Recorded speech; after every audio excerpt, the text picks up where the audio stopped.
Assalamualaikum warahmatullahi wabarakatuh. Halo teman-teman, bertemu lagi dengan saya Nurlita Widya. Saya dari kelas 7A Akuntansi Manajerial. Video kali ini saya ingin membahas lagi materi dari mata kuliah Akuntansi Manajemen Lanjutan. Di sini saya ingin menjelaskan tentang biaya mutu dan produktivitas, pengukuran, pelaporan, dan pengendalian. Definisi Kamus Umum untuk mutu adalah derajat atau tingkat kesempurnaan. Dalam hal ini, mutu adalah ukuran relatif dari kebendaan.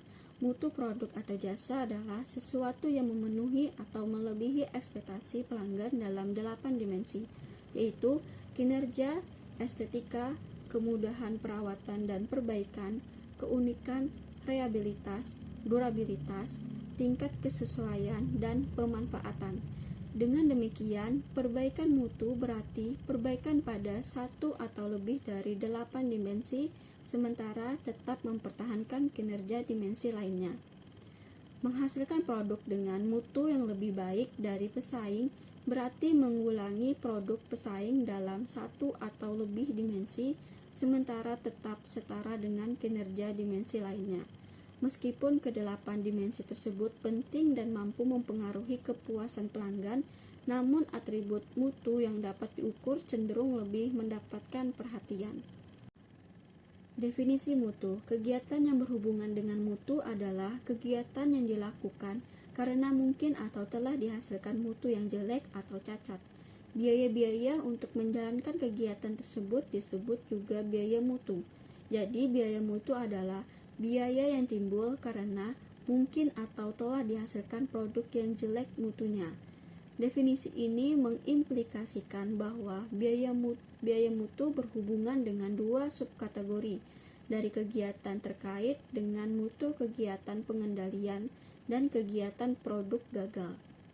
Ada definisi mengenai kegiatan yang berhubungan dengan mutu yang juga menjelaskan 4 kategori biaya mutu, seperti yang pertama ada biaya pencegahan. Ini terjadi untuk mencegah mutu yang jelek pada produk atau jasa yang akan dihasilkan. Apabila biaya pencegahan meningkat, maka biaya produk gagal dapat diharapkan turun. Yang kedua, biaya penilaian. Ini terjadi untuk menentukan apakah produk atau jasa telah sesuai dengan persyaratan dan kebutuhan pelanggan. Yang ketiga, ada biaya produk gagal internal. Biaya ini terjadi karena produk atau jasa yang dihasilkan tidak sesuai dengan spesifikasi atau kebutuhan pelanggan. Produk cacat dideteksi sebelum dikirim ke pihak luar. Yang keempat, ada biaya produk gagal eksternal. Biaya ini terjadi karena produk atau jasa yang dihasilkan gagal memenuhi persyaratan dan kebutuhan pelanggan setelah barang dikirim ke pelanggan. Mengukur biaya mutu. Biaya mutu bisa juga diklasifikasikan sebagai biaya yang terlihat atau tersembunyi. Biaya mutu yang terlihat adalah biaya yang disajikan dalam catatan akuntansi organisasi, sedangkan biaya mutu yang tersembunyi adalah biaya opportunities yang terjadi karena mutu yang jelek. Ada 3 metode yang disarankan untuk tujuan tersebut, yaitu yang pertama, metode pengganda, yang kedua, metode penelitian pasar, yang ketiga, fungsi rugi mutu Takeuchi. Pelaporan informasi biaya mutu. Langkah pertama yaitu untuk menciptakan sistem adalah menilai biaya mutu aktual berjalan.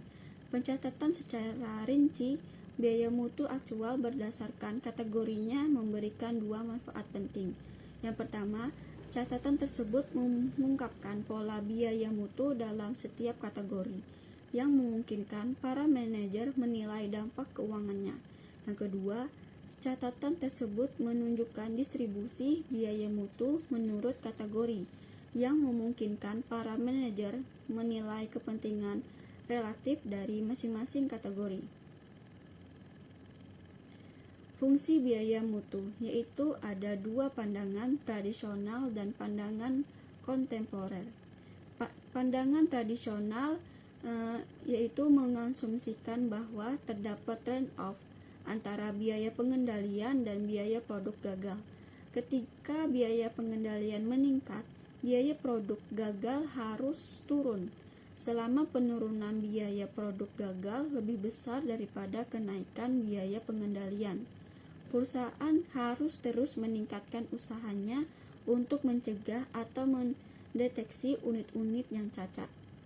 Pada akhirnya akan mencapai satu titik di mana setiap kenaikan tambahan biaya dalam usaha tersebut menimbulkan biaya yang lebih besar dari pengurangan biaya produk gagal. Dan dalam pandangan kontemporer, bagi perusahaan yang beroperasi dalam lingkungan yang sangat kompetitif, mutu dapat memberikan keunggulan kompetitif.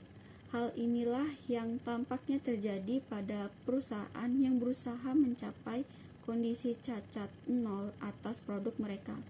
Tingkat optimal dari biaya mutu adalah keadaan di mana produk diproduksi sehingga memenuhi nilai targetnya. Di sini ada 4 strategi untuk menekan biaya mutu. Yang pertama, lakukan serangan langsung terhadap biaya produk gagal untuk memaksanya menuju titik nol. Yang kedua, lakukanlah investasi pada kegiatan pencegahan yang tepat untuk memperbaiki mutu. Yang ketiga, kurangilah biaya penilaian menurut hasil yang dicapai.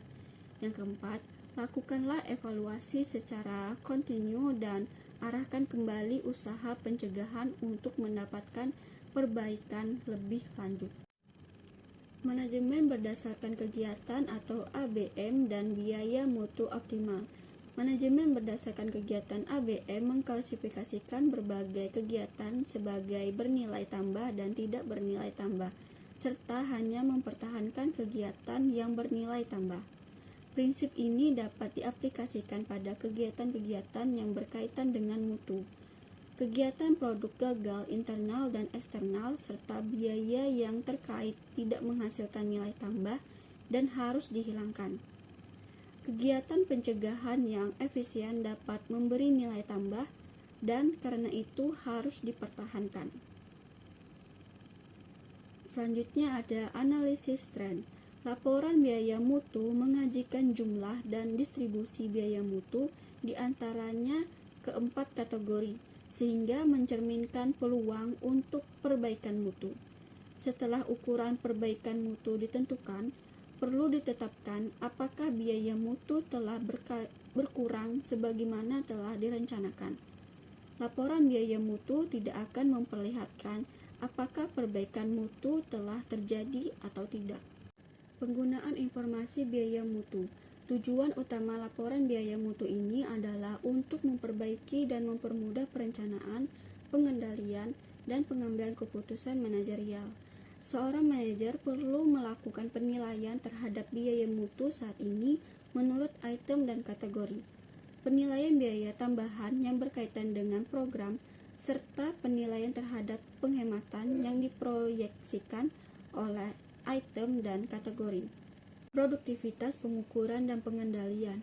Produktivitas berkaitan dengan pembuatan output secara efisien dan secara spesifik, menunjukkan pada hubungan antara output dan input yang digunakan untuk memproduksi output. Dalam produktivitas terdapat 3, yaitu yang pertama, pengukuran produktivitas parsial. Pengukuran produktivitas adalah penilaian kuantitatif atas perubahan produktivitas. Tujuan pengukuran ini adalah untuk menilai apakah efisiensi produktif meningkat atau menurun. Utamanya, pengukuran prospektif memungkinkan para manajer membandingkan manfaat relatif dan berbagai kombinasi input. Pemilihan input dan bauran input yang memberikan manfaat terbesar. Pengukuran produktivitas dapat dikembangkan untuk masing-masing input secara terpisah atau seluruh. Yang kedua, produktivitas input tunggal. Biasanya diukur dengan menghitung rasio output terhadap input, karena produktivitas hanya merupakan salah satu input yang sedang diukur. Maka ukuran tersebut disebut pengukuran produktivitas parsial. Yang ketiga, ukuran parsial dan pengukuran perubahan efisiensi produktif. Untuk mengukur perubahan produktivitas, ukuran produktivitas berjalan aktual dibandingkan dengan ukuran produktivitas periode awal. Periode awal ini disebut periode dasar dan menjadi acuan atau standar bagi pengukuran perubahan efisiensi produktif. Selanjutnya ada pengukuran produktivitas seluruh input, disebut juga pengukuran total produktivitas. Dalam praktek, pengukuran pengaruh seluruh input mungkin tidak diperlukan. Dua pendekatan yang telah memperoleh beberapa pengakuan adalah pengukuran profil dan pengukuran produktivitas yang berkaitan dengan laba. Selanjutnya ada komponen pemulihan harga. Selisih antara perubahan laba total dan perubahan produktivitas terkait laba disebut juga komponen pemulihan laba. Komponen ini adalah perubahan pendapatan dikurangi perubahan biaya input, dengan asumsi tidak ada perubahan produktivitas. Karena itu, komponen pemulihan harga mengukur kemampuan perubahan pendapatan, menutup perubahan biaya input, dengan asumsi tidak ada perubahan produktivitas. Sekian penjelasan dari saya. Mohon maaf bila ada kesalahan dalam penyampaian materi yang saya jelaskan sebelumnya. Saya ucapkan terima kasih. Assalamualaikum warahmatullahi wabarakatuh.